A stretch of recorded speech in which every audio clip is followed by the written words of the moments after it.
Приветствую вас на канале Книги, Истории, Факты. В этом видео я хочу рассказать 200 интересных фактов, о которых мало кто знает. Из этого видео вы узнаете следующее. Как самый большой из 6 колоколов часовой башни Вестминстерского аббатства Биг Бен получил свое имя? Почему британской королевской семье запрещено играть в монополию? Каким уникальным признаком обладают всего 10% людей на планете и статуя свободы? Почему первому и последнему рекордсмену в метании копья суждено остаться непобежденным? Почему художника Илью Ефимовича Репина запретили пускать в Третьяковскую галерею? Почему Бетховен переименовал свою третью симфонию «Бонапарт», названную в честь Наполеона, в героическую? Какое слово понятно всем людям на Земле без перевода и дополнительных разъяснений?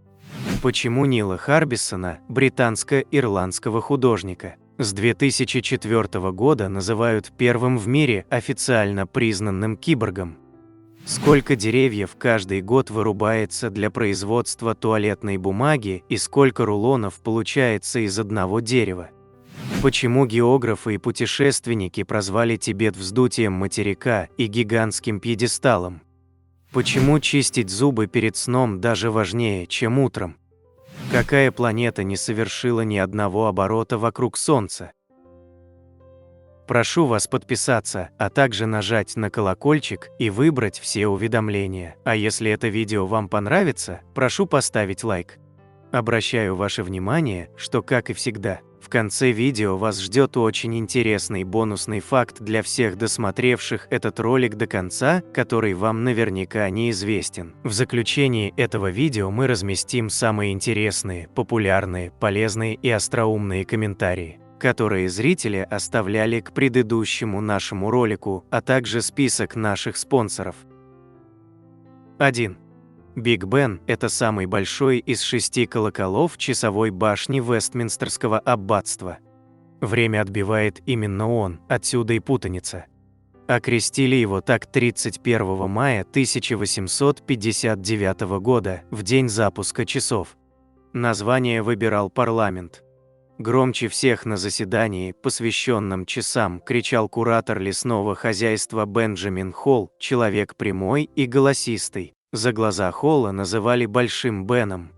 После очередной, особенно глупой реплики Холла, послышался голос из зала: «Давайте уже назовем колокол Большим Беном и разойдемся по домам». Зал взорвался хохотом, но прозвище прижилось. А башня, в которой колокол висит, кстати, называется Сен-Стивен. 2. У Баобаба нет колец. Вы не определите его возраст, как определили бы у любого другого дерева. С этим необычным деревом вообще многое не так. Оно может укореняться, даже будучи спиленным. 3. Лифт Байлонг, в буквальном переводе «лифт 100 драконов», это самый высокий внешний лифт в мире. Он поднимает туристов на высоту 330 метров, на смотровую площадку на вершине горы в национальном парке Джанцзядзе в провинции Хунань. 4. В Сингапур нельзя возить жевательные резинки. Запрет на ввоз жевательных резинок был введен в 1992 году после того, как жители прилепили жвачку на панель датчиков, отвечающих за транспортную систему. Из-за этого система общественного транспорта страны дала сбой. Лечебная жевательная резинка разрешена, если она выписана врачом, но ввозить и продавать ее категорически запрещается. Нарушение этого запрета может обернуться большим штрафом – $5500 или даже тюремным заключением сроком до года. 5. Знаменитую шапку-ушанку придумал исследователь Арктики Фритьёф Нансен. Считается, что он позаимствовал крой шапки у северных народов Гренландии, приспособив ее для своих полярных экспедиций. Приказом НКО СССР от 5 июля 1940 года номер 187 вместо шлема буденовки были введены шапки-ушанки, сохранившие практически свой покрой и внешний вид. По сей день существует множество версий появления русской шапки-ушанки. 6. В то время как весь мир принял за разрешающий сигнал зеленый, в стране восходящего солнца эта роль досталась синеватому оттенку. Правда, уже через несколько лет японцы поняли, что выпендривались напрасно. Синий обладает гораздо худшей видимостью из-за более короткой волны светового спектра. Поэтому в 1973 году было принято решение поменять разрешающий сигнал с синего на зеленый. 7. Гвоздика убивает паразитов в организме человека. А также она богата витаминами и минералами. Для проблемной кожи очень эффективными считаются ванны с маслом гвоздики. 8. Представляете, нефть бывает разных цветов. Она может быть черной, коричневой, вишневой, зеленой, янтарной, желтой. Ее запах тоже бывает совершенно разным, от приятного и даже душистого до отвратительно сернистого. 9. До изобретения цветного телевизора 75% людей говорили, что видели черно-белые сны. Сегодня их число сократилось до 12%. 10. В Швейцарии незаконно иметь только одну морскую свинку, потому что им одиноко. 11. Британской королевской семье запрещено играть в монополию. Согласно Королевскому протоколу, азартные игры считаются порочными и бессмысленными. Это правило стало известно в 2008 году благодаря принцу Эндрю, которому подарили монополию. Он отклонил подарок, объяснив причину отказа. 12. Лицо велосипедиста – это вымышленная болезнь, которую использовали медики в XIX веке, чтобы запретить женщинам ездить на велосипеде. Врачи писали в медицинских журналах, что женщины будут страдать от необратимого искривления лица, если продолжат пользоваться велосипедами. Они утверждали, что лицо велосипедиста – это результат постоянного стресса, вызванного поддержанием баланса устройства во время езды. Критики женщин-велосипедистов описывали лицо велосипедиста как дикое и стиснутое. 13. В Исландии есть специалист по эльфам, который осматривает площадки перед строительством, чтобы убедиться, что там нет маленьких человечков. 14. Канадцы так часто просят прощения, что в 2009 году в Канаде был принят закон об извинениях, согласно которому извинения не могут быть использованы в качестве доказательства признания вины. 15. В Квинсленде, Австралия, запрещено заводить домашних кроликов, если вы не фокусник или ученый. 16.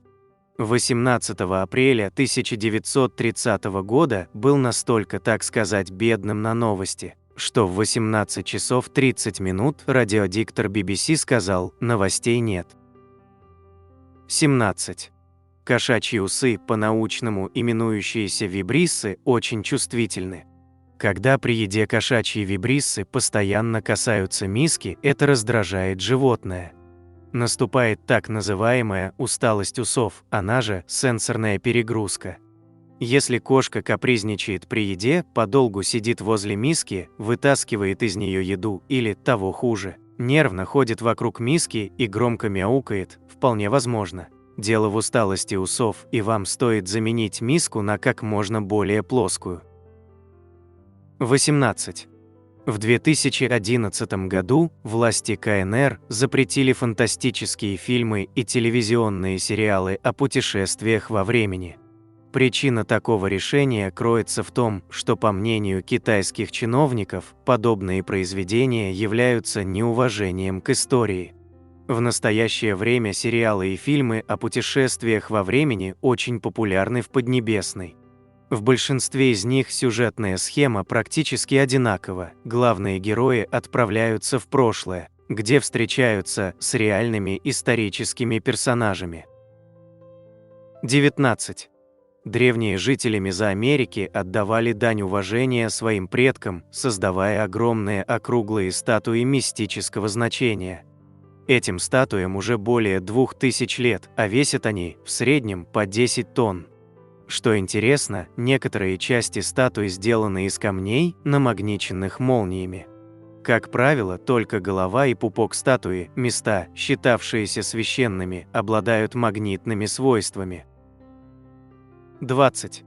У статуи свободы греческая стопа, а также такой тип стопы встречается у примерно 10% людей. Этим термином называют такое строение стопы, при котором второй палец длиннее первого, его называют палец Мортона. Для древних греков и римлян подобная стопа являлась эстетическим стандартом, что нашло отражение в античных скульптурах. А когда каждый палец стопы короче предыдущего, это египетская стопа. 21. Когда телевидение было черно-белыми, дикторши и ведущие программ были вынуждены краситься зелеными помадами и румянами, так как применявшиеся операторами красные светофильтры делали губы, накрашенные красной помадой, бледными. 22. Шуточный псевдодокументальный фильм телеканала Animal Planet «Русалки. Новые доказательства» вызвал у зрителей такой ажиотаж, что Национальному управлению океанических исследований США пришлось опубликовать заявление: этот фильм – просто развлечение. Никаких доказательств существования водных гуманоидов никогда не существовало. 23. В Японии есть национальное блюдо под названием кекс Сибирь. Этот десерт представляет собой кекс с мармеладной начинкой, проложенной между 3 слоями бисквита.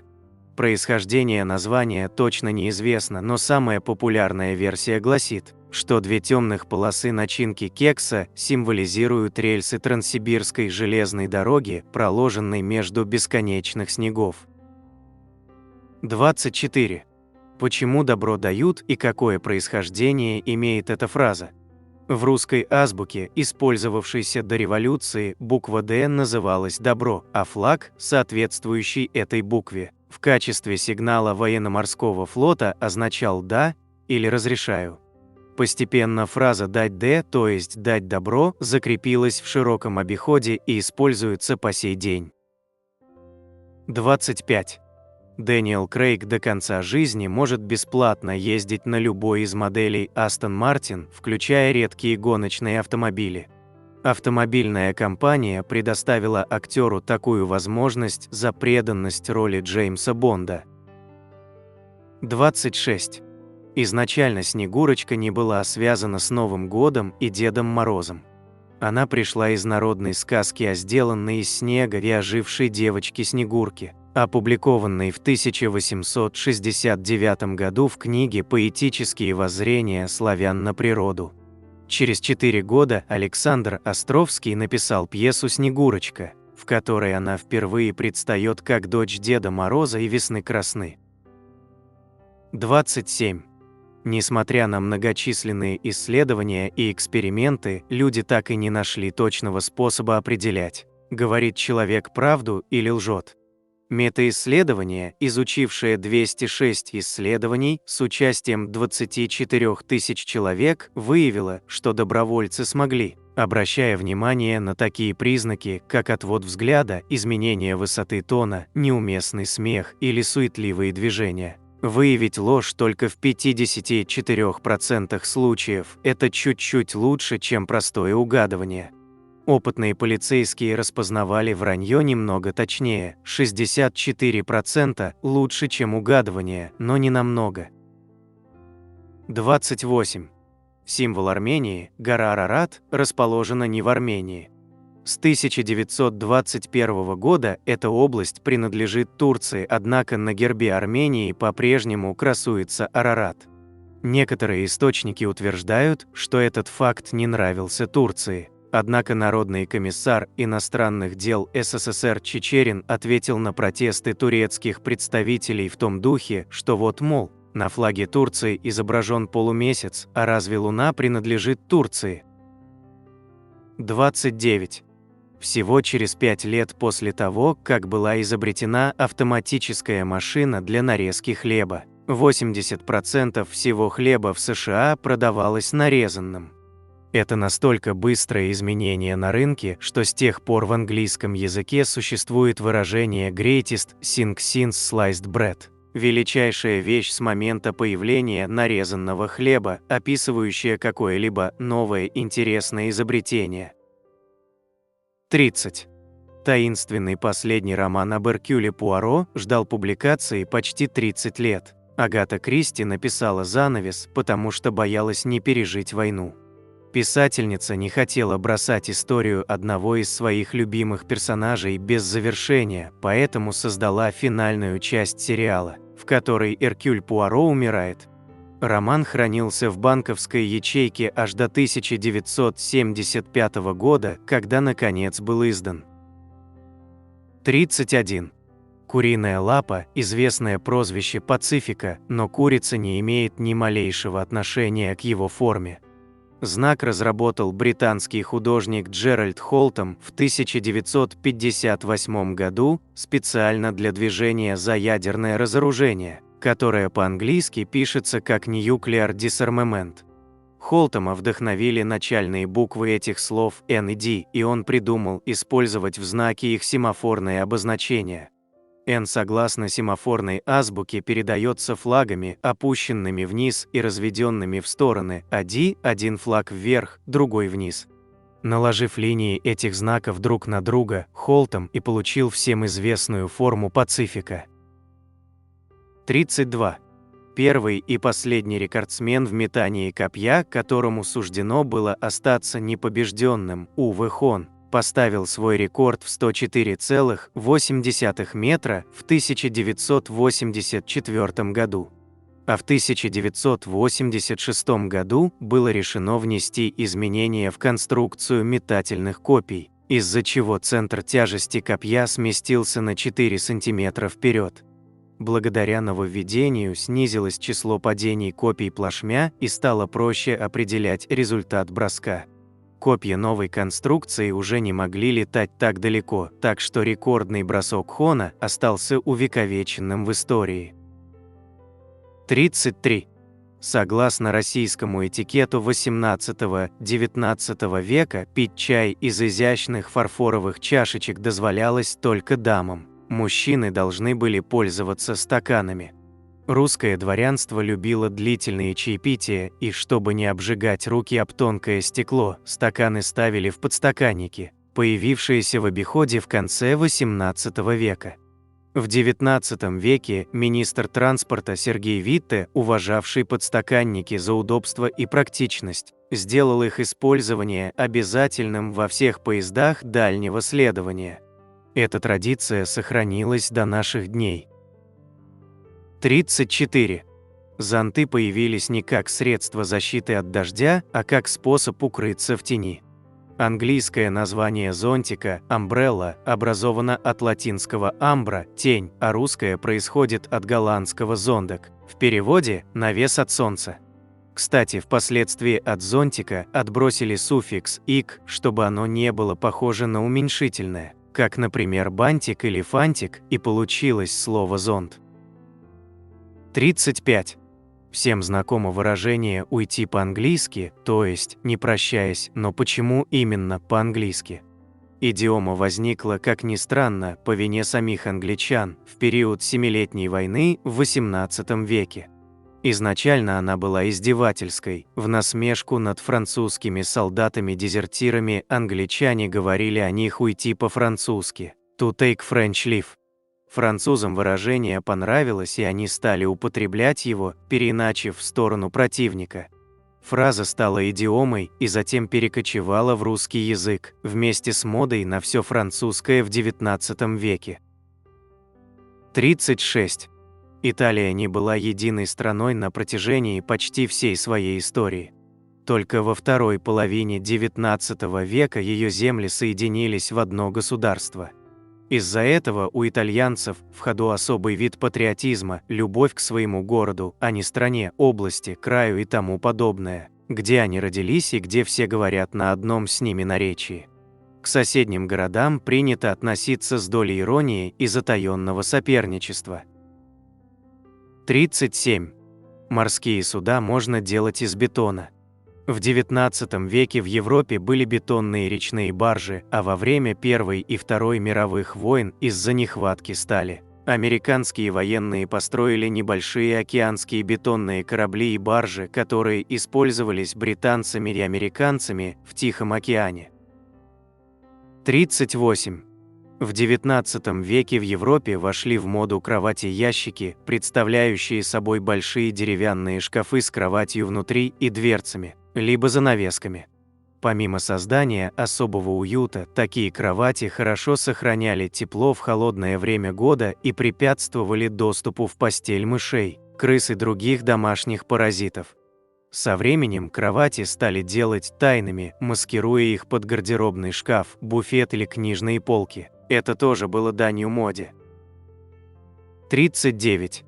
Слово «танк» происходит от английского «tank», что значит «цистерна». Когда российское царское правительство заказало партию первых танков в Англии, их перевозили по железной дороге тайно, под видом цистерн, чтобы вражеские агенты не узнали об этом. Транслитерированное название новой боевой машины прижилось сначала в русском, а потом и в большинстве других языков мира. 40. Художник Илья Репин не считал свои картины законченными и часто приходил в Третьяковскую галерею, где они выставлялись, и дорабатывал их, вырисовывая какие-то детали. В конце концов, владельцу галереи Павлу Третьякову это надоело, и он велел не пускать Илью Ефимовича в помещение, если у того в руках были мольберт и кисти. 41. В ванных комнатах американских домов, построенных до 1970 года, можно найти специальную прорезь для использованных бритвенных лезвий. Лезвия просто падают внутрь стены и там и хранятся. В стене достаточно места, чтобы лезвия никогда ее не заполнили. 42. 1 апреля 1976 года английский астроном Патрик Мур по радиостанции BBC объявил слушателям, что сегодня в 9 часов 47 минут, в связи с особым расположением планет, гравитация на Земле будет чуть слабее. Астроном заверил, что если слушатели подпрыгнут в этот момент, то смогут испытать некое странное чувство. Уже в 9 часов 50 минут в редакцию радиостанции поступила масса звонков от людей, утверждающих, что они действительно чувствовали себя во время прыжка легче, чем обычно. 43.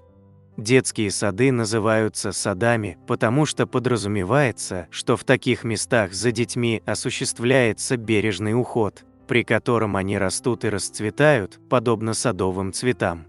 Эту концепцию придумал немецкий педагог Фридрих Фрёбель, в 1837 году открывший первое в мире учреждение для ухода за малышами под названием киндергартен – детский сад.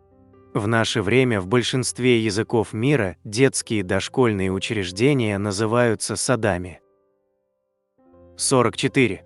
Согласно свидетельствам современников, Николай Гоголь был блондином, а не брюнетом.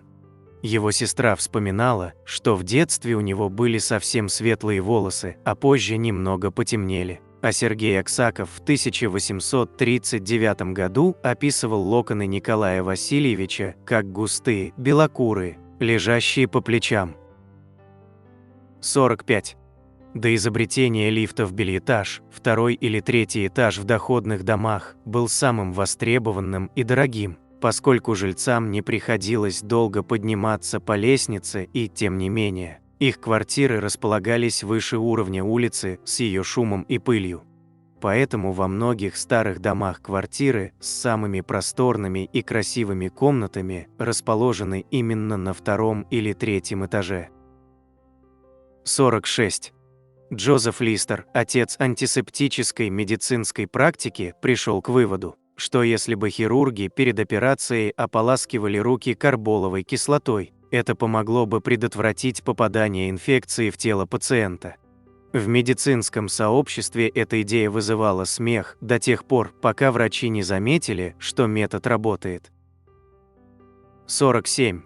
Первая в мире организация по защите детей была создана после того, как Генри Берг, Основатель Американского общества по предотвращению жестокого обращения с животными осознал, что законы, защищающие животных, куда сильнее и обширнее законов, защищающих детей. 48. С начала 1892 года братья Райт владели компанией по производству и продаже велосипедов под названием Wright Cycle Company в Огайо. Их модели велосипедов, такие как Van Cleef и Wright Special, пользовались огромной популярностью. Братья ежегодно собирали до 300 велосипедов, используя полученную прибыль для финансирования своих авиационных проектов. В 1908 году они окончательно переключились на авиацию. На сегодняшний день сохранились только 5 велосипедов Van Cleef, 2 из которых находятся в Национальном музее братьев Райт в городе Дейтоне. 49. Название компании Lego – это сокращенная фраза «Leggat» – «играй хорошо по-датски». Это название дал ей ее основатель, датчанин Оли Кирк Кристиансен, когда в 1934 году решил поменять деятельность своей столярной мастерской с производства мебели на создание деревянных игрушек. 50. У японских мужчин 70-х, 90-х годов 20 века в большой моде была химическая завивка в стиле чернокожих американцев – панч-перм, иногда в сочетании с прической помпадур. Особенно ее обожали представители преступного мира, якудза и босадзоку, японские байкеры. 51. Рут Грейвс Уэйкфилд, изобретательница печенья с шоколадной крошкой, продала его рецепт компании Nestlé за $1 и пожизненный запас шоколада. В настоящее время рынок такого печенья оценивается в более чем $18 миллиардов в год. 52. Сингапур – единственная в мире страна, получившая независимость против собственной воли. В 1963 году Сингапур объединился с Малайской Федерацией, Сараваком и Северным Борнео для создания единого государства Малайзии.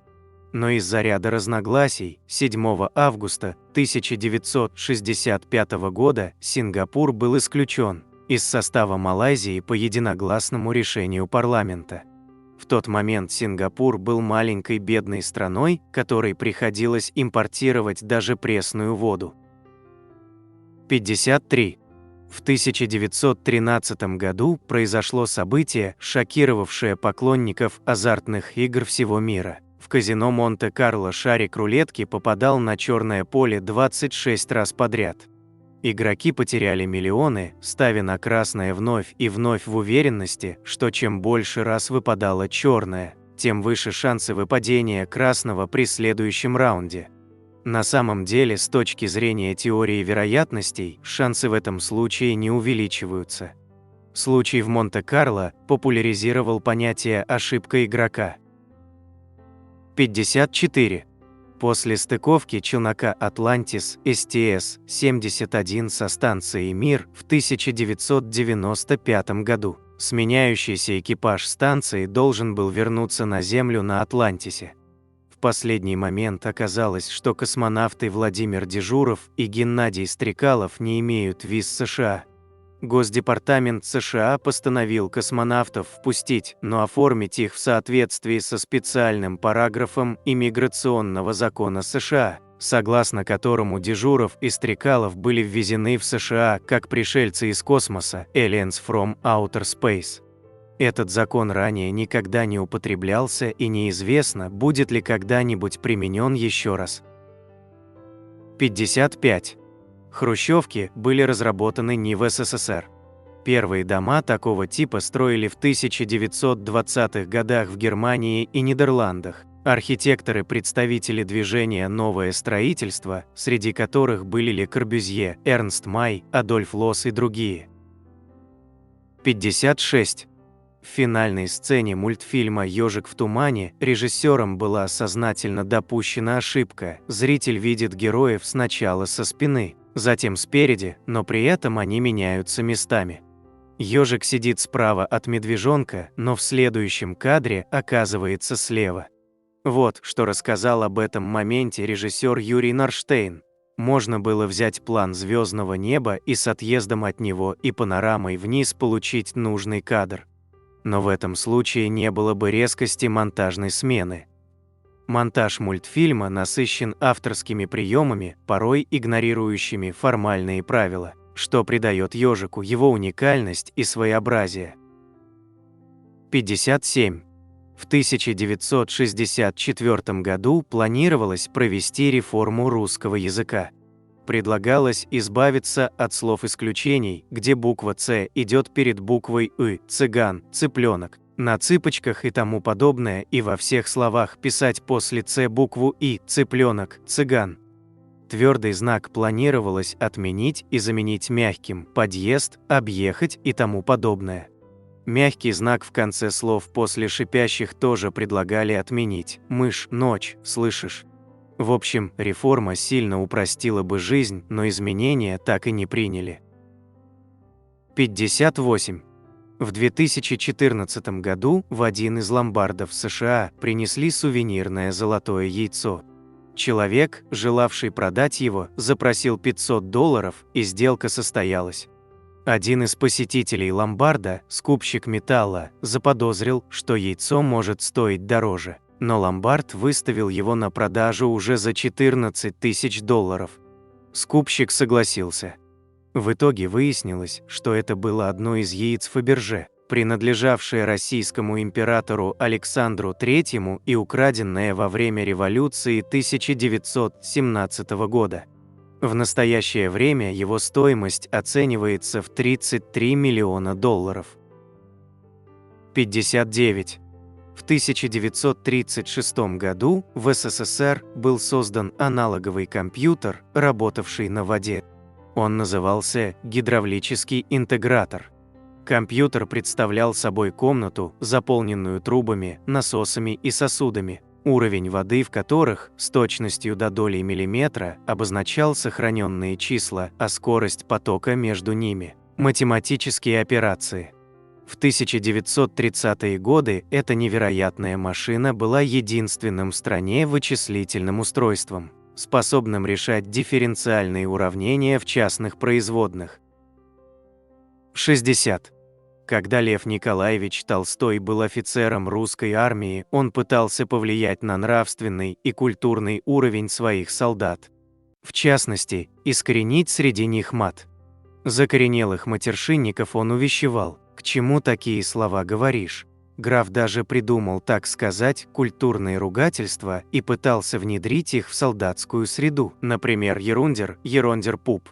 Однако подчиненные графа его идею восприняли на свой лад.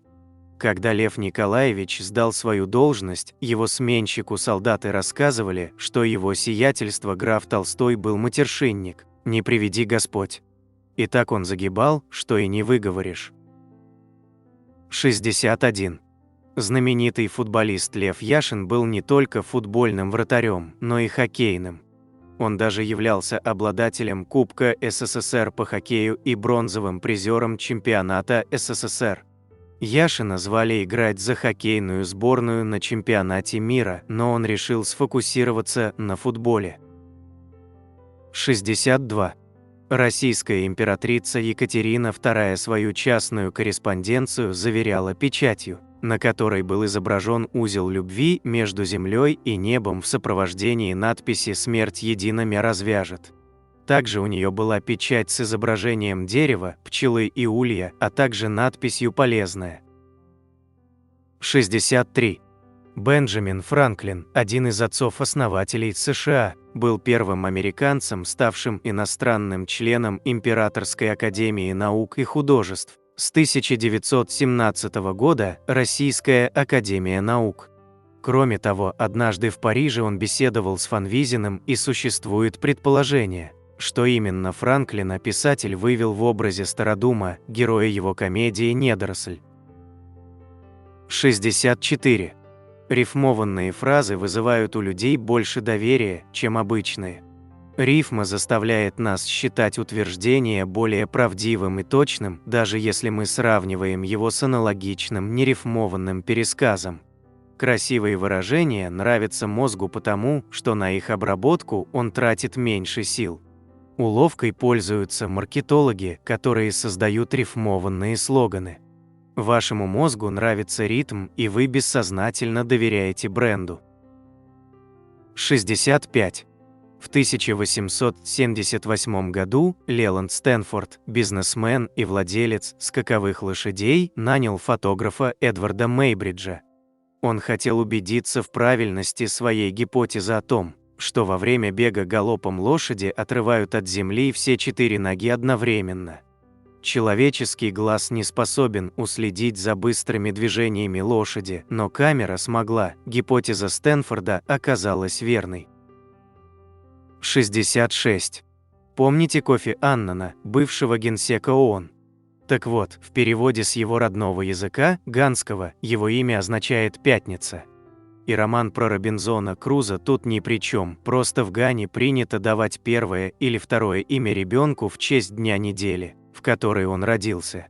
В культуре народов Ганы дням недели придают огромное значение. Еще один пример. В имени известного футболиста Майкла Коджо Эссиена имя Коджо означает «понедельник». 67.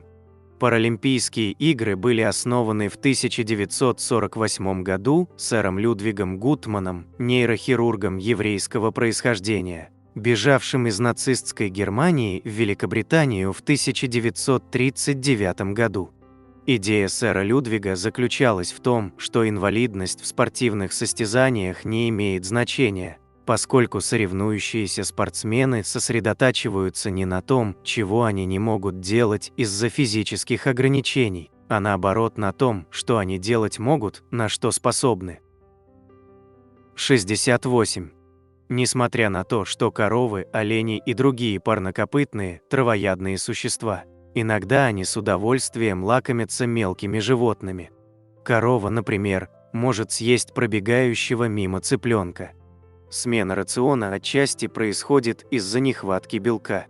Северные олени нередко разоряют гнезда птиц, которые построены на земле. 69. Обычно под термином «кимоно» мы подразумеваем расшитый яркими цветами халат, в который наряжаются во время традиционных церемоний, и который также является униформой гейш. Но в Японии под кимоно понимается просто одежда, о чем говорит и перевод этого слова «ки» – одежда, то, чем прикрывают тело, моно – вещь. В буквальном переводе это вещь, которую следует надеть, то есть любой вид одежды. 70. Большинству людей свойственно подсознательно стремиться разнообразить свой рацион, поскольку питание однообразной пищей лишает человеческий организм возможности получить все многочисленные необходимые нам для здоровья вещества. Даже люди с нарушениями памяти, забывающие, что они только что поели, в следующий раз выбирают другие блюда.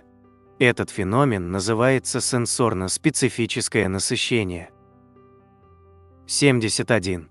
Во Франции есть деревня, дома в которой построены из лодок.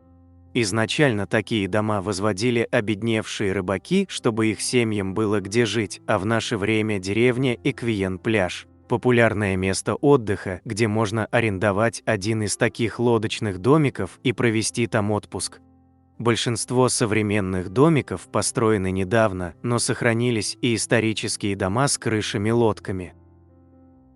72. Отец Джона Кеннеди, Джозеф Кеннеди, заработал большую часть своего состояния на инсайдерской торговле на фондовом рынке. Когда Франклин Рузвельт назначил Кеннеди председателем комиссии по ценным бумагам, его спросили, почему он назначил на эту должность мошенника. «Чтобы поймать вора, нужен вор», – ответил Рузвельт. 73.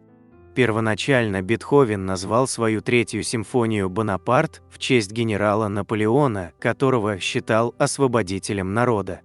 Однако после того, как Наполеон Бонапарт объявил себя императором, Бетховен в гневе переименовал свою симфонию в героическую. 74. Задачи тысячелетия – это 7 математических проблем, за решение каждой из которых положено вознаграждение в $1 000 000. На сегодняшний день только одна из 7 задач решена – это гипотеза Пуанкаре. Премию за доказательство гипотезы присудили российскому математику Григорию Перельману, но получать ее он отказался из-за скандала, в котором другие математики пытались присвоить себе достижения Перельмана. 75. Поклонницы Иоганна Штрауса, знаменитого австрийского композитора, создававшего восхитительные вальсы, умоляли его подарить им прядь волос, популярный в XIX веке сувенир на память. Тогда Штраус почти налысо остриг собственного пса и раздавал всем желающим кусочки его шерсти под видом собственных волос. 76. В Китае законом запрещено петь под фонограмму. Закон приняли после того, как стало известно, что 9-летняя Лин Миока, награжденная бурными аплодисментами за исполнение песни на церемонии открытия Олимпиады в Пекине, на самом деле просто открывала рот под запись 7-летней Янг Пэй. 77. Полный титул угандийского диктатора Иди Амина звучал так: «Его превосходительство, пожизненный президент, фельдмаршал Аль-Хаджи, доктор Иди Амин, повелитель всех зверей на земле и рыб в море, завоеватель Британской империи в Африке вообще и в Уганде в частности, кавалер орденов Крест Виктории, военный крест и ордена за боевые заслуги».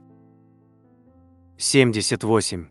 Игра гольф впервые упоминается в указе шотландского короля Якова II от 1457 года, в котором он запрещает эту игру.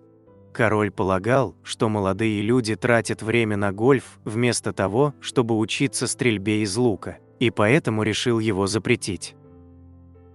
79. Фотограф Вильсон Бентли, сделавший первую в истории фотографию снежинки крупным планом, первым же выдвинул предположение, что двух одинаковых снежинок не бывает. Он пришел к такому выводу, сфотографировав больше 5000 снежинок, каждая из которых оказалась уникальной. 80. В сентябре 2001 года стартовал 639-летний спектакль по пьесе авангардного композитора Джона Кейджа «Как можно медленнее», который до сих пор продолжается в церкви в Германии. Там установлен автоматизированный орган, который настолько медленно исполняет музыку, что смена аккорда занимает месяцы, а целиком произведение будет исполнено к 2640 году. 81. В языке, на котором говорят представители индейского народа Аймара, концепция времени предполагает, что будущее находится позади, а прошлое впереди. Лингвисты считают, что это объясняется представлением о прошлом как о том, что нам известно, мы можем это видеть, как объект перед нами, а будущее нет, как если бы оно находилось за спиной, вне поля зрения. 82. Инуиты называют интернет словом «икиекивик», которое буквально означает «путешествие сквозь слои». Любопытно, что раньше этим словом обозначали действия шамана, путешествующего сквозь слои видимых и невидимых миров в поисках ответа на какой-либо вопрос. 83. Самая длинная фраза, сказанная шимпанзе на языке жестов, составляла 16 слов. «Дай апельсин мне, дай съесть апельсин. Я съем апельсин, дай мне съесть апельсин, дай мне тебя», их произнес шимпанзе Нимчимпский, обучавшийся языку жестов в рамках эксперимента в Колумбийском университете. 84. Исследования показывают, что где бы вы ни находились и на каком языке ни говорили, есть одно слово, которое понятно всем людям на Земле без перевода и дополнительных разъяснений. Оно понятно даже тем, кто лишён зрения и не способен оценить мимику произносящего.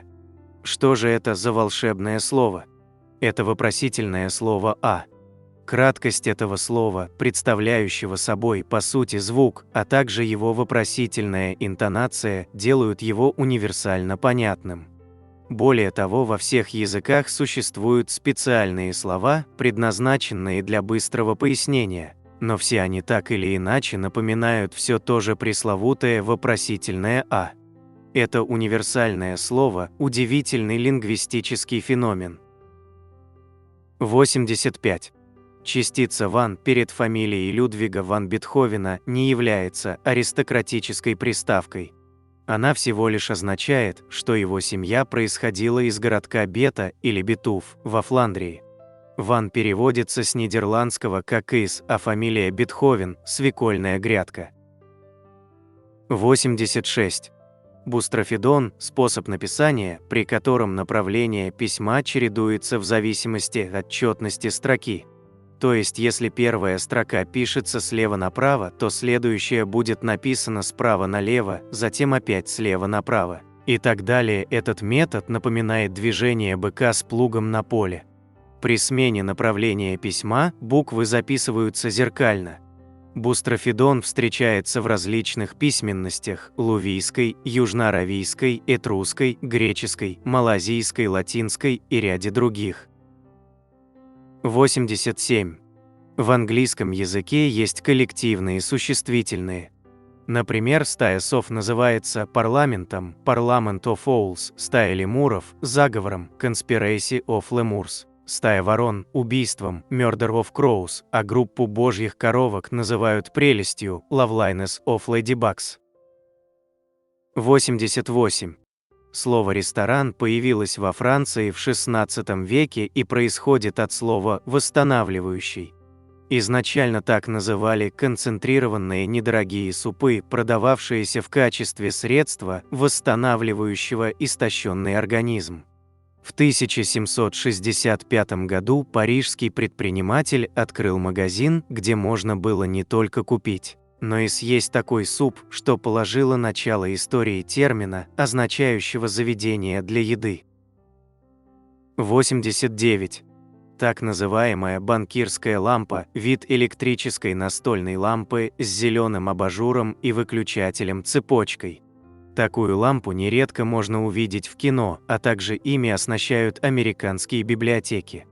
Банкирские лампы вошли в моду в конце XIX века, поскольку первые лампы накаливания очень утомляли глаза. Зеленый прозрачный абажур позволял снизить вредное воздействие.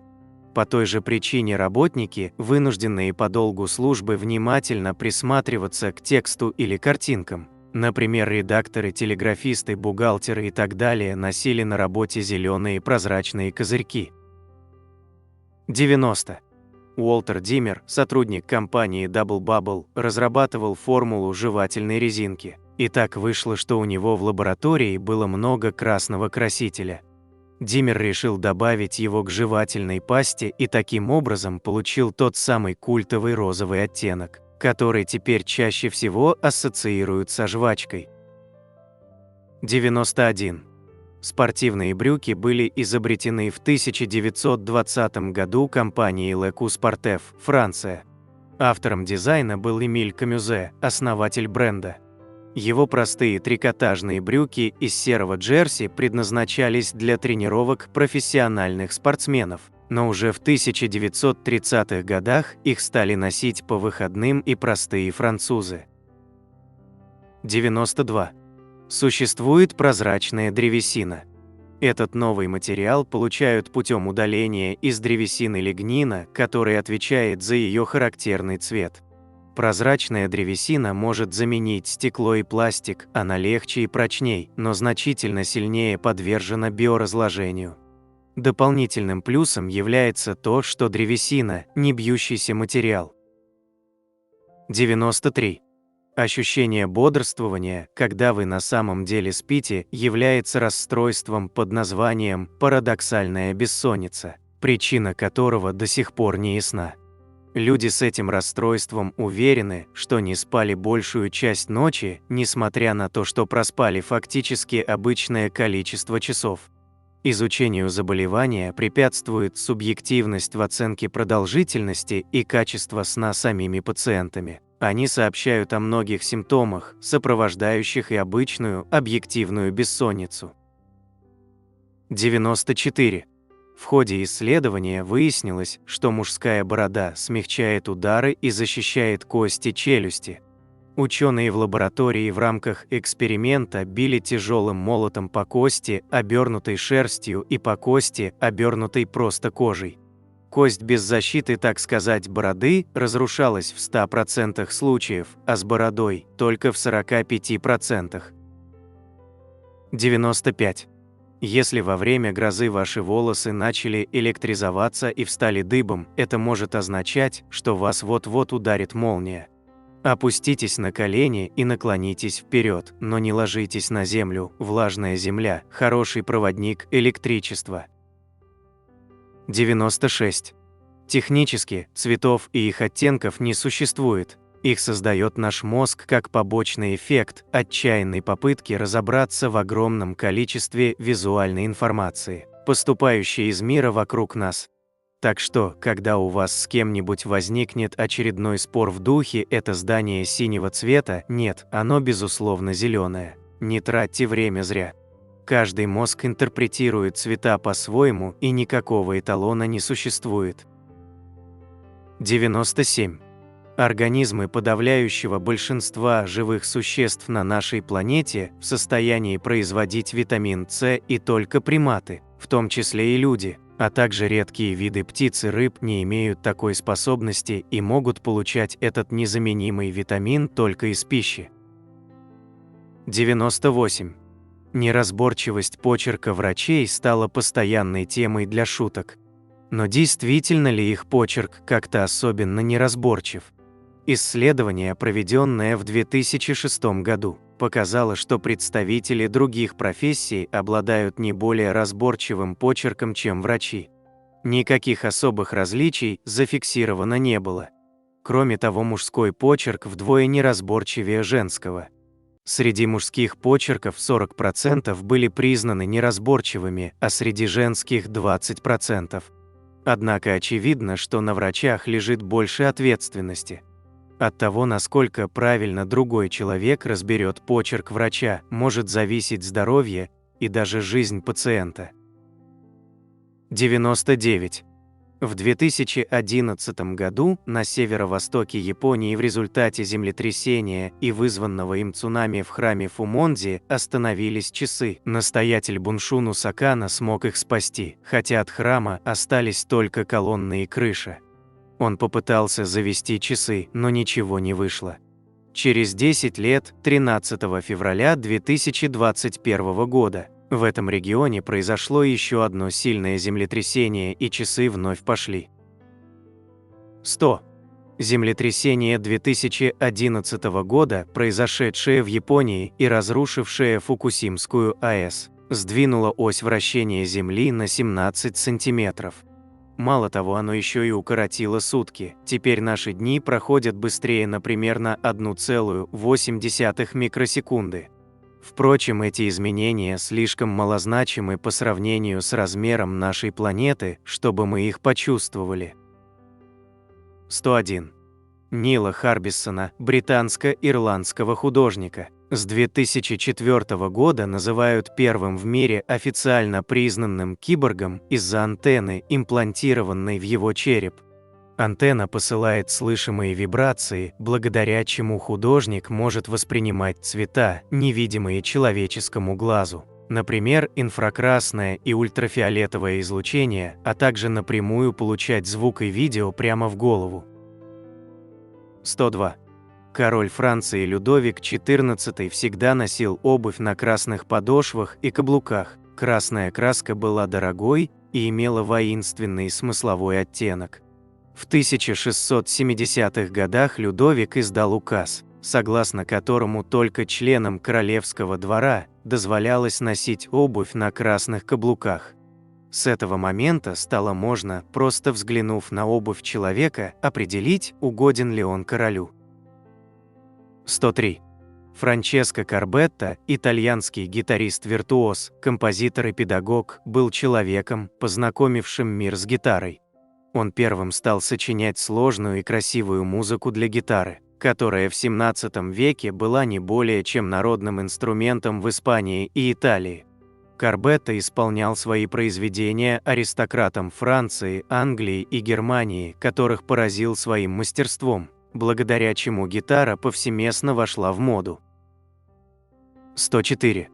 Злая Библия, другие варианты названия: Библия прелюбодеев, Библия грешников, Это Библия, изданная в Англии в 1631 году с опечаткой в одной из заповедей. Заповедь «Не прелюбодействуй» в этом издании выглядит как «прелюбодействуй». Грубая ошибка привела к изъятию и уничтожению почти всего тиража, но несколько экземпляров уцелели и сохранились в частных коллекциях и крупных библиотеках. 105. Странное психическое расстройство мучило европейскую знать XV-XVII веков. Стеклянная иллюзия или стеклянный бред считались опасным состоянием, вызванным меланхолией. Главный симптом заключался в том, что больной верил, что его тело сделано из стекла и может разбиться. Самым известным человеком, страдавшим стеклянной иллюзией, был французский король Карл VI, который запрещал людям прикасаться к себе и носил специальную одежду, чтобы защититься от случайного разбивания. 106. В феодальной Японии купцы находились в самом низу социальной иерархии, так как торговцы ничего не производят. Ремесленники были на ступень выше, поскольку создавали вещи второстепенной важности, а крестьяне стояли выше ремесленников, так как производили жизненно важные продукты питания. 107. Джинсовая ткань, деним, была изобретена случайно. В XVII веке ткачи из Нима, Франция, пытались произвести другую популярную ткань под названием саржа. Получившийся материал они назвали «саржа из Нима», по-французски «серж де Наймс», а торговцы, взявшиеся распространить эту ткань, сократили название до известного в наше время денима. 108. Биль о правах 1689 года гласит, что в Англии не должно быть постоянной армии в мирное время, только если ее существование сочтет необходимым британский парламент. Однако в Англии есть армия, парламент каждые 5 лет заново принимает закон о ее необходимости. 109. Людовик XIV, французский король, правивший в XVII-XVIII веках, был не просто большим любителем моды и нарядов, он считал, что в моде заключена экономическая мощь Франции. Он вкладывал большие средства в поддержку местной текстильной промышленности и не допускал иностранной конкуренции во всем, что касалось моды. Людовик и его министр финансов Жан-Батист Кальбер утверждали, что мода станет для Франции тем же, что золотые прииски Перу для Испании. Именно с этого времени Франция, и в частности Париж, стали приобретать свою, в наше время прочно закрепившуюся репутацию мировой столицы моды. 110. Умирающий лев, скульптура в Люцерне, Швейцария, посвященная доблести гвардейцев, павших во время сопротивления штурму дворца Тюильри в 1792 году. Марк Твен описывал скульптуру смертельно раненного льва как самый скорбный и трогательный кусок камня в мире. Скульптура создана по эскизу Бертеля Торвальдсена в 1821 году. 111. Ракушки, водоросли и корабельные черви были серьезной проблемой для старых кораблей. Они разрушали деревянные корпуса и влияли на скорость и управляемость судов. Британский флот в XVIII веке получил большое преимущество перед флотами других стран, благодаря тому, что корпуса британских кораблей стали покрывать медью, чтобы предотвратить рост на них ракушек и прочих паразитов. 112. В XVIII веке по Волге и Каме сплавлялись беляны, деревянные лодки, рассчитанные только на один рейс. Беляны строились в местах добычи леса, нагружались древесиной, сплавлялись и по прибытии на место полностью разбирались. 113. Население американского города ничто на сегодняшний день составляет 0 человек. Табличка на въезде в город гласит «Город ничто, Аризона». Основан в 1977 году. Стойкие граждане ничего полны надежды и веры в трудовую этику. На протяжении многих лет эти преданные своему делу люди верили в ничто, надеялись на ничто и работали ради ничего. 114. Как известно, название острова Гренландия переводится как «зеленая земля». Название было дано в 986 году Эриком Рыжим, который открыл остров, будучи в 3-летнем изгнании из Исландии. Вернувшись домой, Эрик стал агитировать людей заселять открытые им земли и, чтобы повысить привлекательность для потенциальных колонистов, дал острову более чем на 80% покрытому льдами, так сказать, завлекательное название. 115. Самый отдаленный населенный пункт на Земле находится на острове Тристан-да-Кунья. Он называется Эдинбург Семи морей, и в нем живут около 300 человек. Чтобы добраться до поселения, нужно 6 суток плыть по морю из Южной Америки, так как воздушного сообщения с островом нет. 116. На Аляске есть необычный город Уиттиер. Его уникальность заключается в том, что почти все жители живут и работают в прямом смысле под одной крышей. Все население города, почти 200 человек, живет в 14-этажном здании, которое раньше было армейской казармой, построенной в 1956 году. Выше и больше дома на Аляске нет. Здание, которое называется Бигич Тауэрс, вмещает полицейский участок, клинику, 2 магазина, церковь и прачечную. Иногда жители даже не переодевают домашние тапочки и пижамы, когда, например, идут утром в магазин или заглядывают в полицейский участок. Незначительное количество жителей Уиттиера ездит на работу в Анкоридж, который расположен в 105 километрах, через специальный тоннель.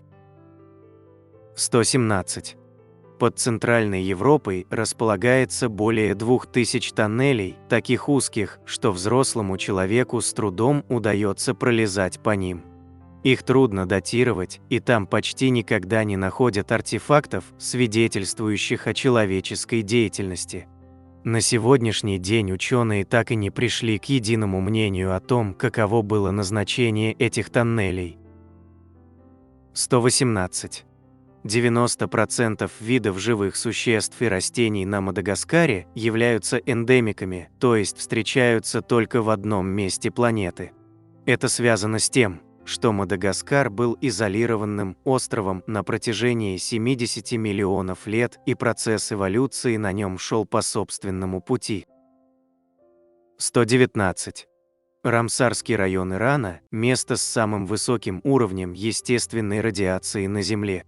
Рамсарские горячие источники насыщены радием из подземных урансодержащих магматических пород, вследствие чего радий попадает в воду, почву, злаки, а также в известковый туф, используемый в местном строительстве. В непосредственной близости от радиоактивных источников проживает не менее 2000 человек.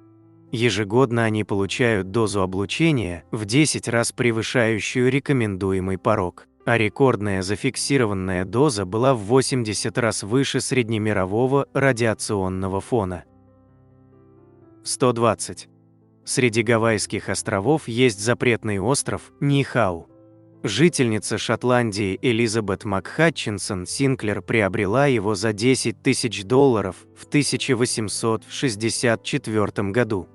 Несмотря на то, что в наше время на острове проживает около 130 жителей, его посещение без разрешения наследников владелицы запрещено даже родственникам жителей. 121. Мария Антуанетта, королева Франции, казненная в ходе Французской революции, обладала многими причудами, обижавшими простой народ. Например, она построила фальшивую деревню на заднем дворе Версальского дворца и населила ее своими слугами, изображавшими крестьян. Сделано это было только для того, чтобы королева могла переодеваться и, так сказать, играть в крестьянку, когда ей вздумается. 122. Поселение Вилас-Лас-Эстрелас расположено в Антарктиде. Здесь месяцами живут ученые, а также представители чилийских военно-воздушных сил и военно-морского флота и их семьи. Однако, чтобы получить разрешение на проживание в этом месте, всем, включая маленьких детей, необходимо предварительно удалить аппендикс. Хотя в поселке и есть несколько врачей, никто из них не имеет квалификации хирурга. а ближайшая больница расположена на расстоянии 1000 километров. Никакого транспорта, кроме больших военных самолетов, прилетающих изредка, в суровой местности нет. Поэтому все жители Виллас-Лас-Эстреллас, а их около сотни, вынуждены были заранее избавиться от органа, воспаление которого они в суровых условиях могут не пережить. 123. Самая большая пирамида находится не в Египте. Не просто самая большая пирамида, а самый большой памятник из всех известных нам памятников, стоящих ныне на Земле. Речь идет о Великой пирамиде Чолулы, расположенной, соответственно, в Чолуле, Мексика. Основание этой пирамиды в 4 раза превосходит размером основание Великой пирамиды в Гизе, которая также известна как один из самых огромных существующих монументов. Размер этого основания составляет 450 на 450 метров. В наше время Великая пирамида Чолулы почти целиком скрыта под землей и похожа на огромную гору. 124. Около 10 миллионов деревьев каждый год вырубается для производства туалетной бумаги. Из одного дерева можно сделать, в зависимости от его размера, от 1000 до 2000 рулонов. Лидером по потреблению туалетной бумаги являются США, где каждый житель расходует в среднем по 24 рулона в год. В Европе это количество вдвое ниже, в основном благодаря практике использования биде. 125. Когда венгерка выходит замуж, она фактически теряет личное имя. Ее новым именем становится имя мужа, к которому добавляется «не». Например, если мужа зовут Иштван Киш, то имя жены записывается как Кис-Истан, то есть жена Иштвана Киша. В последние десятилетия этот обычай соблюдается жительницами Венгрии по желанию. 126. Дилемма дикобразов – метафора, которой в психологии описывают присущие людям противоречия в отношениях. Потребность в обществе притягивает их друг к другу, а недостатки характера отталкивают. Подобно дикобразам, которые прижимаются друг к другу, чтобы согреться, а потом, испытав взаимные уколы игл, вынуждены отодвигаться подальше. Людям необходимо найти ту дистанцию, на которой они могут уживаться. Вежливость и хорошее воспитание считаются самым эффективным решением дилеммы дикобразов.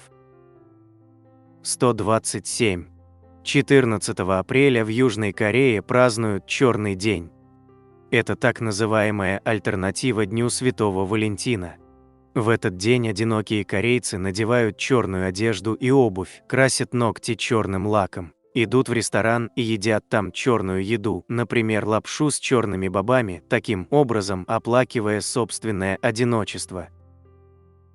128. Когда Артур Тюдор, старший брат Генриха VIII, впервые лично встретился со своей невестой Екатериной Арагонской, неожиданно выяснилось, что они не могли общаться друг с другом, несмотря на то, что до этого несколько лет вели переписку.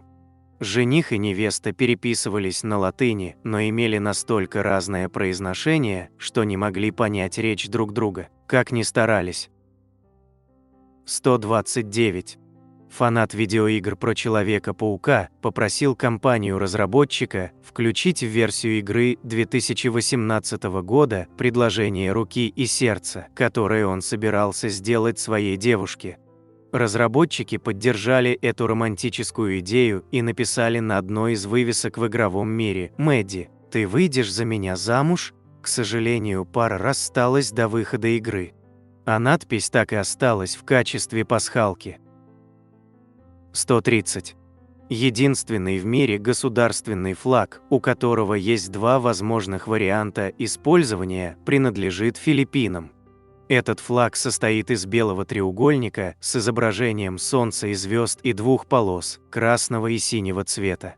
Когда в Филиппинах мирное время, флаг вешают на флагшток синей полосой вверх, а если страна находится в состоянии войны, то наоборот. 131. Елизавета II – единственный в мире человек, кому довелось полакомиться британским шоколадом. В 1932 году фабрика в графстве Йорк пыталась наладить выращивание какао-бобов, но погодные условия не позволили добиться обильного урожая. Выращенных бобов хватило только на одну плитку шоколада, которую производители подарили Елизавете II. 132. Норвегия нанимает непальских шерп, представителей народа, живущего в районе горы Эверест, Джомолунгма, которые у себя на родине традиционно работают проводниками-гидами, а также носильщиками тяжестей альпинистов. В Норвегии шерпы прокладывают горные тропы и выполнили уже более 300 проектов. За одно лето они зарабатывают столько же, сколько за 30 лет работы в Непале. 133. По числу производимых фильмов Голливуд занимает лишь 3-е место в мире.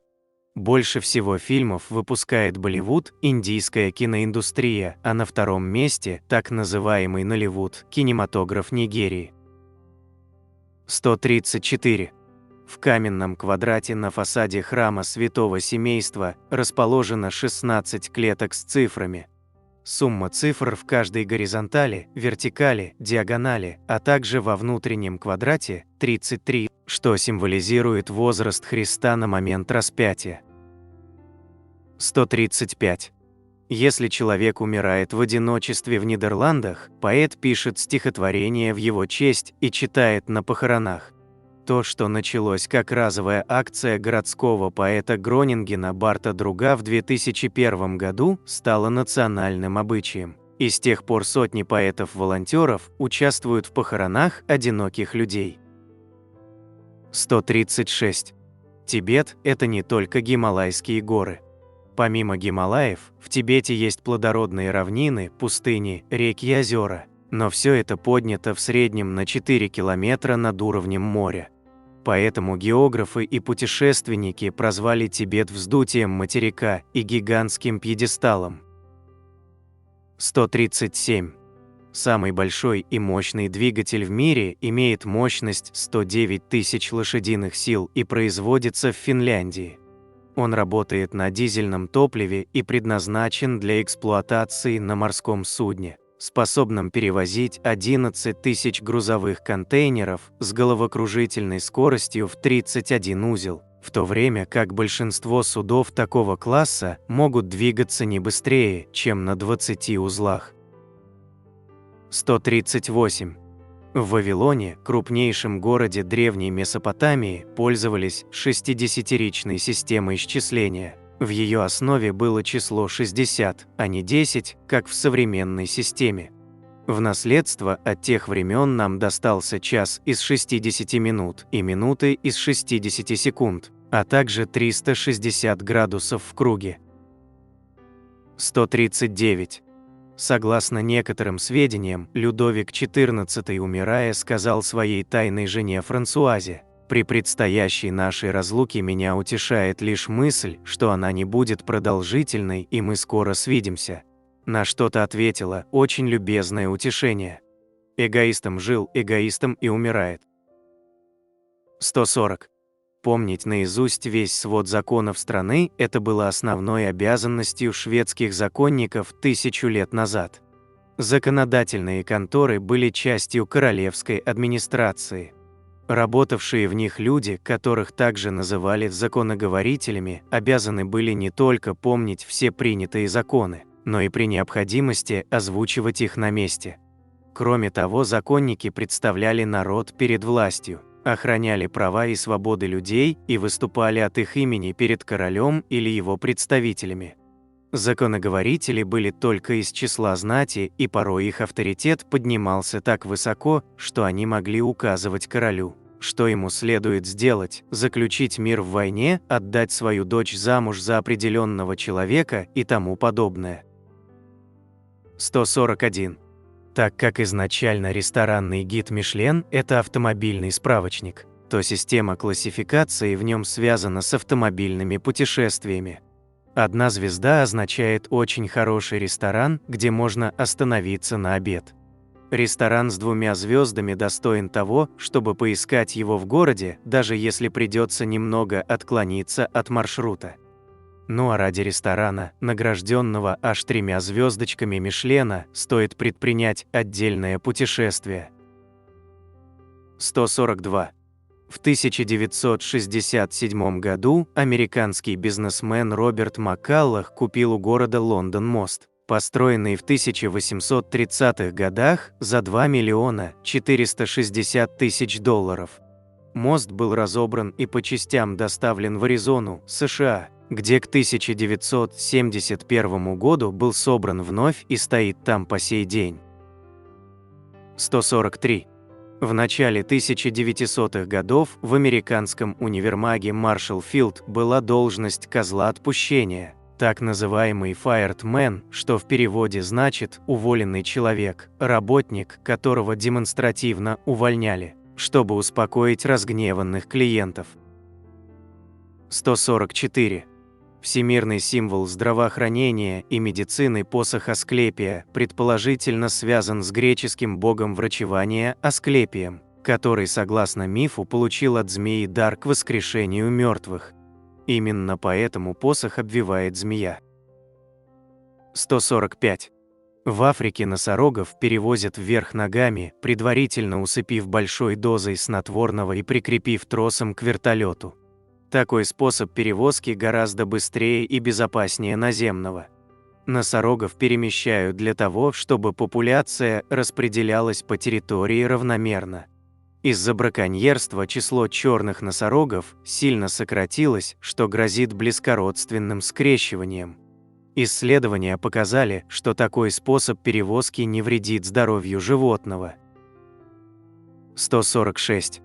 Ученые прикрепили ходули к ногам муравьев, чтобы проверить гипотезу, что те находят дорогу обратно в муравейник при помощи подсчета шагов.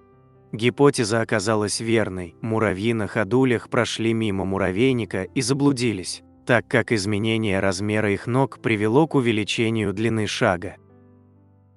147. Все нью-йоркские такси имеют аварийный световой сигнал, расположенный в задней части автомобиля. В случае ограбления водитель может незаметно и бесшумно включить этот сигнал, и мигающий свет сообщит проезжающим мимо патрульным полицейским о совершающемся преступлении. 148. Шимпанзе, пытающиеся решить какую-то задачу, например, как достать высоко подвешенные бананы, имея в распоряжении длинные палки, обычно какое-то время просто сидят и ничего не делают, а затем, в какой-то момент, к ним внезапно приходит решение. Ученые называют этот момент озарения моментом Кёллера в честь известного приматолога Вольфганга Кёллера, впервые описавшего это поведение. 149. Современные исследования в области психологии утверждают, что нарциссы не самовлюбленные личности, а наоборот крайне неуверенные в себе. Ранее считалось, что нарциссизм свойственен людям, склонным к самолюбованию и хвастовству, но сейчас психологи говорят, что нарциссизм проистекает от внутренней потребности получить признание и одобрение, самоутвердиться, поднять изначально сильно заниженную самооценку. 150. Ихтиозавр, в переводе с греческого «ящерица-рыба», был рептилией с телом в форме рыбы точно так же, как современные киты и дельфины являются китопарнокопытными млекопитающими в форме рыбы. Процесс, когда два неродственных вида адаптируются к одной и той же среде и в итоге приобретают схожую форму тела, называется конвергентной эволюцией. 151. Существует такое понятие, как презентизм – это стремление работника как можно дольше оставаться на рабочем месте, чтобы выглядеть продуктивным и вовлеченным в глазах коллег и начальства. При этом презентизм вовсе не подразумевает, что человек действительно занят делом. 80% опрошенных офисных работников признались, что практикуют презентизм, кто-то время от времени, кто-то ежедневно. 152. Все знают блюдо цыпленок табака, но при чем тут табак? Его же не добавляют при приготовлении. Действительно, табак тут ни при чем. Правильно, блюдо называется цыпленок табака, и происходит это название от названия массивной грузинской сковороды – тапа, на которой его готовят. Само слово образовано от турецкого табак, означающего тарелка. 153. Гиены, так сказать, смеются, то есть издают тявканье, похожее на смех, только когда на них нападают или когда они расстроены. Например, если другой член стаи пытается украсть еду. 154. Книги о Гарри Поттере были переведены на древнегреческий язык. И это первый текст, написанный на древнегреческом за последние 1500 лет. 155. Ленивцы могут задерживать дыхание под водой на 40 минут, что в несколько раз превышает максимальную длительность задержки дыхания у некоторых видов дельфинов. 156. Кукурузу стали культивировать почти 9000 лет назад. Слева – настоящая кукуруза, справа – выращенная селекционерами. 157. Кроликов нельзя кормить морковью. Дело в том, что в домашней моркови слишком много сахара. Это может привести к ожирению. 158. Стюардесса Вайолет Джессоп пережила 3 кораблекрушения. В 1911 году она работала на судне «Олимпик», столкнувшемся с другим кораблем. Через год ей удалось спастись во время гибели «Титаника». А в Первую мировую войну она служила медсестрой на борту «Британника», который подорвался на мине. 159. Самый свирепый в мире хищник – стрекоза. 95% преследуемой добычи она настигает и съедает. 160. До публикации повестей о Питере Пенне имя Венди было почти неизвестно. А имя Джессика придумал Шекспир, когда писал «Венецианского купца». 161.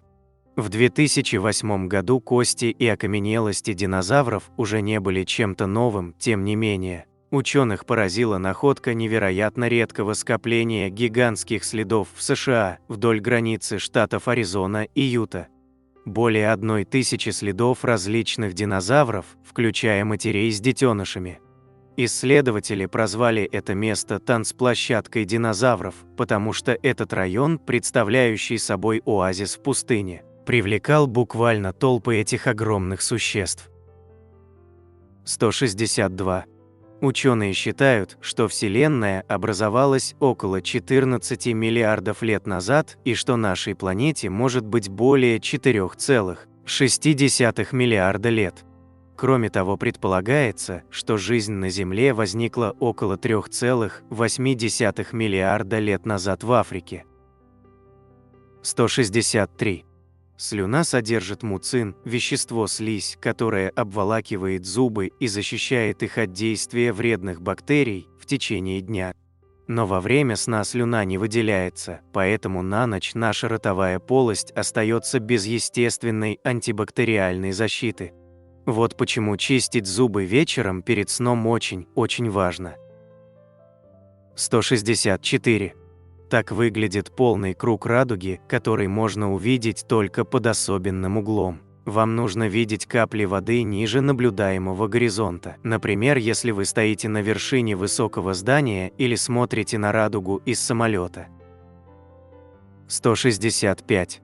В 20-х годах прошлого века находчивые фотографы привлекали внимание детей латунной птичкой, поставленной около объектива. Мало того, что игрушка была блестящая, она еще и издавала свист, схожий с пением настоящих птиц. 166. В среднем дети смеются около 400 раз в день, взрослые смеются около 15 раз в день. 167. Мышцы фокусировки глаза двигаются 100 000 раз в день. Чтобы мышцы ног сделали столько же сокращений, нужно ходить 80 километров в день. 168. С утра человек примерно на 8 мм выше, чем вечером. 169. Китай – самая нерелигиозная страна на Земле. Опрос Американского института общественного мнения Гэллап, проведенный в 2015 году, показал, что 90% ее жителей являются либо убежденными атеистами, либо не являются религиозными. 170. В Китае принят закон, согласно которому молодежь обязана навещать своих пожилых родственников, причем график этих посещений никак не регламентирован. То есть, если китайская бабушка вдруг обидится на внука, что тот слишком редко приходит на ее вкусные угощения, она смело может подать на него в суд. Так общественность заботится о своих пожилых гражданах, чтобы родные не обделяли их любовью и вниманием. Или, как звучит в самом законе, заботились об их духовных потребностях. 171. Китайцы считают верным признаком женственности, если девушка, не получив желаемого от своей второй половины, начнет показывать садзяо, наигранную истерику с надуванием губ и топанием ногой. Например, если во время посещения торгового центра китайский мужчина отказал своей избраннице в какой-нибудь покупке, она имеет все основания прилюдно заголосить, как маленький ребенок. И никто ее за это не осудит. 172. Китайцы не откажут иностранцу в помощи, даже если не могут ее оказать, пишет Вадим Чекунов в книге «Китай». К примеру, вы можете спросить у прохожего дорогу, но по итогу еще больше заблудитесь, следуя описанному им маршруту. Это не значит, что китаец хотел вам насолить, просто он не смог, глядя вам в глаза, признать, что не знает дороги и не будет вам полезен. 173. В Поднебесной существуют специальные тротуары с разделительной линией.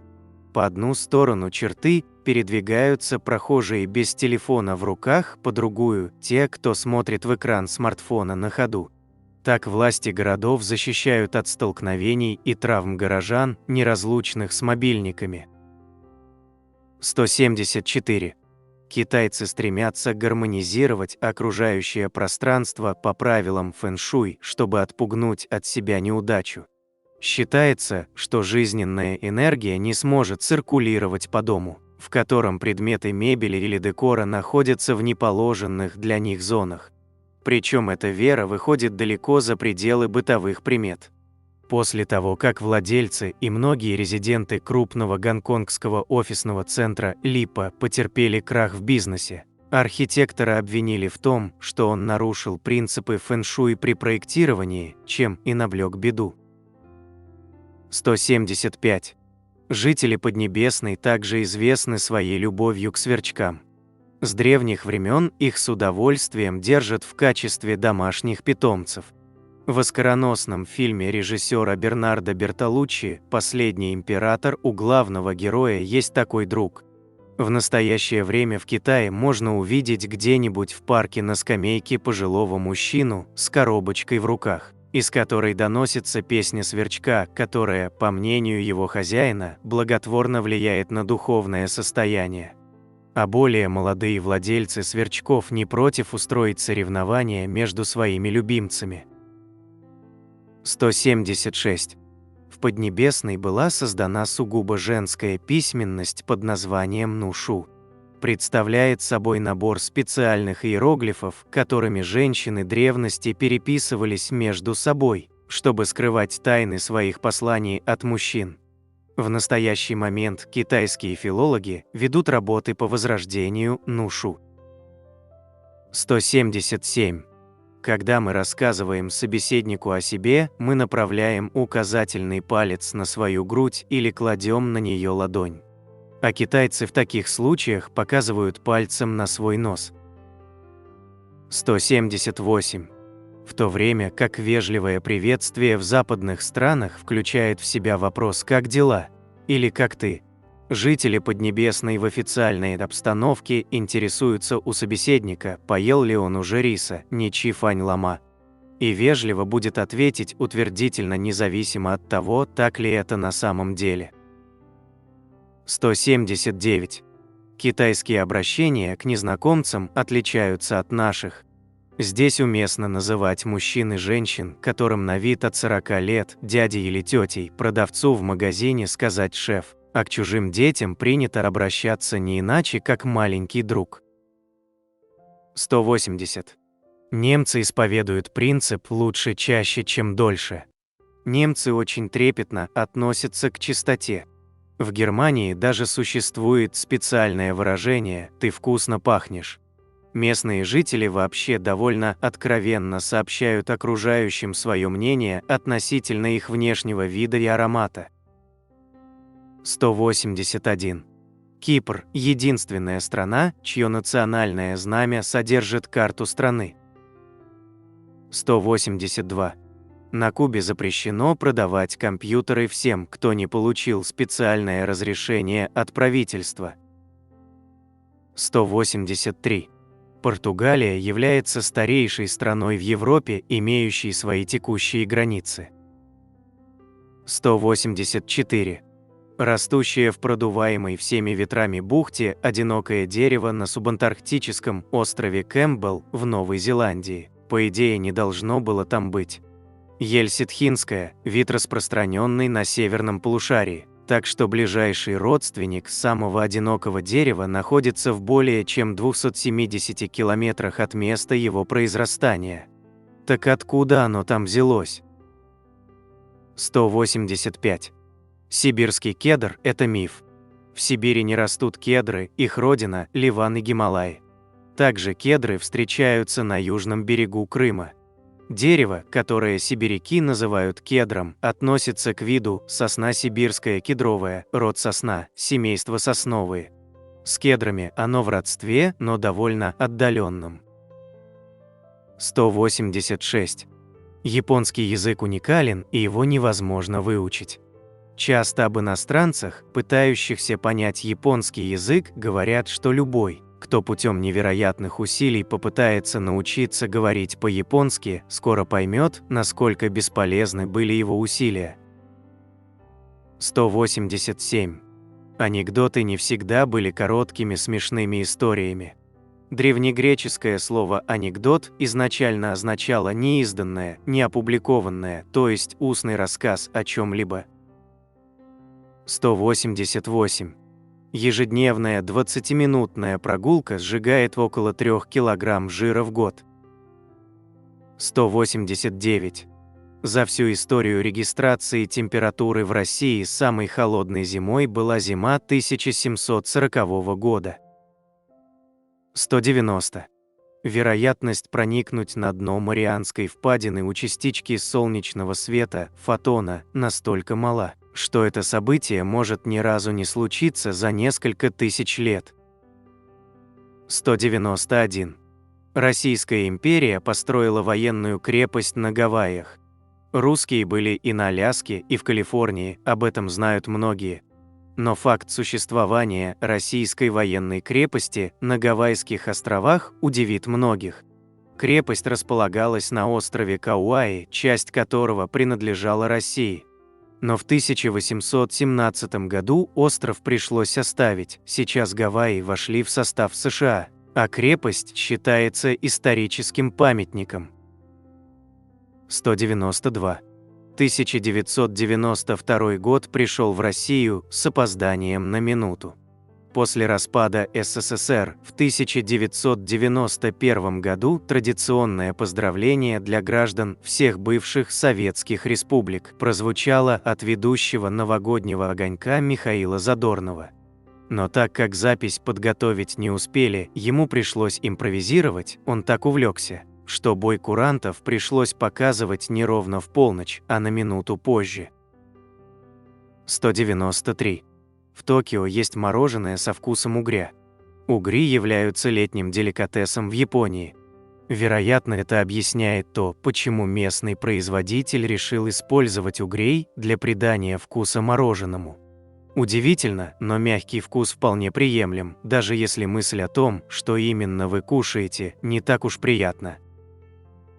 194. Мультфильм «Тайна третьей планеты» демонстрировался за рубежом. В США Алису озвучивала Кирстен Данст, а говоруна – Джеймс Белуши. На английском языке фильм также демонстрировали в Великобритании. Здесь Алису дублировала Джейн Юэн, а Селезнёва – Робби Уильямс. 195. Планета, которая не совершила ни одного оборота вокруг Солнца. Плутон признали планетой в 1930-м, а через 70 с небольшим лет планетой его считать перестали. После ассамблеи масс изменился статус объекта. Небесное тело, которое отвечает всем требованиям из приведенного списка, кроме последнего, получает категорию карликовой планеты. Так, после почти 80 лет с момента открытия, Плутон стал карликовой планетой.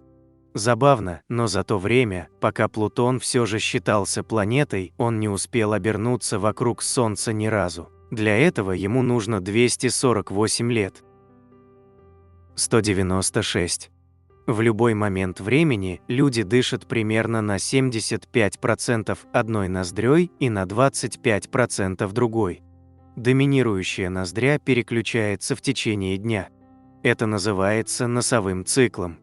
Хотя мы обычно этого не замечаем, во время носового цикла одна ноздря как будто зажимается и таким образом пропускает меньше воздуха, в то время как другая, наоборот, открывается сильнее. 197. Из-за климатических изменений растение какао может исчезнуть уже к 2050 году. 198. В течение первых 4 десятилетий соревнований Олимпийский комитет вручал официальные медали за живопись, скульптуру, архитектуру, литературу и музыку.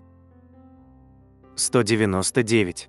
Вы знали, что страусы на самом деле не зарывают голову в песок? Так показалось римскому ученому Плинию Старшему, и он внес факт в энциклопедию. Его труды вообще не отличались точностью, но этот миф протянул дольше других. А ведь страус не зарывает голову в песок, не умеет, да и задохнется. Зато часто ложится и кладет шею на землю, чтобы дать ей отдых. Чуя опасность, он тоже ложится и прижимает голову к земле, слушает, кто идет. 200. Наверное, у каждого человека хотя бы раз в жизни возникало желание уехать туда, где его никто не достанет. Но сегодня места, где нет ни одного человека, практически невозможно найти. Таким местом разве что является так называемая точка Немо, которая считается самым далеким от суши местом. Она расположена в южной части Тихого океана, и 3 ближайшие клочка суши отдалены от нее на 2688 километров. В этой точке нашей планеты почти никого нет, даже рыб, можно встретить только микробов. Зато это место является крупнейшей свалкой космического оборудования.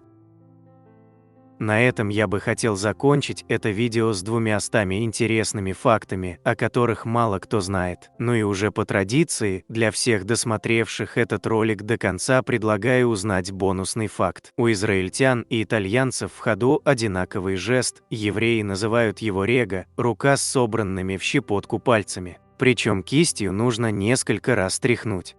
Значение этого жеста в Израиле – подожди, минуту, один момент. То есть регу человек делает, когда занят, но вот-вот освободится, например, когда разговаривает по телефону, а кто-то пытается его отвлечь. В Италии же этот жест означает «маэче вой», что переводится примерно как «ну чего ты хочешь?». Вот такими у нас получились 200 интересных фактов, о которых мало кто знает. На экране вы можете увидеть несколько комментариев из предыдущего ролика. Надеемся, вам понравился материал, который мы собрали для вас. Оставляйте комментарии, ставьте лайки, делитесь своим мнением о ролике, предлагайте темы, которые вы хотели бы услышать в новых видео. Все это очень важно для нас и позволяет продолжать радовать вас новыми, надеемся, еще более интересными видео. Отдельно хочу поблагодарить всех поддержавших наш канал материально зрителей в это непростое время. Их имена вы можете увидеть на экране вашего устройства прямо сейчас и в описании ролика. Благодарю за просмотр этого видео и прошу подписаться на канал Книги, Истории, Факты, нажать на колокольчик и выбрать все уведомления. Вам наверняка понравится. Я расскажу еще много интересного и познавательного. Прошу при возможности помочь каналу, заглянув в описание этого видео и поддержать любым удобным способом. Ваши комментарии и то, что вы делитесь нашими видео в самых разных социальных сетях и мессенджерах, помогают развитию нашего канала и позволяют понять, что прилагаемые нами усилия не напрасны.